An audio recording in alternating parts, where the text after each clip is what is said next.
এই পর্যায়ে মাছগুলোকে ভেজে উঠিয়ে নেবেন। ভর্তা করার জন্য এটা একটা পারফেক্ট, যেটা আপনারা খেলেই বুঝতে পারবেন।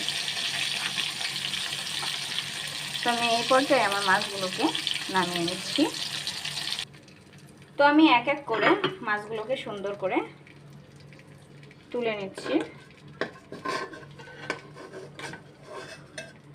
এ পর্যায়ে আমি আমার চুলার আঁচটা বন্ধ করে দিয়েছি। আমি এক এক করে সবগুলো মাছ উঠিয়ে নেব।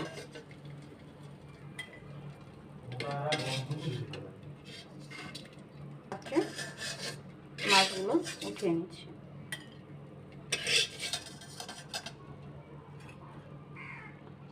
আমি আপনাদেরকে বলেছিলাম যে আমি এই তেলটুকু ফেলে দিব না, তো আমি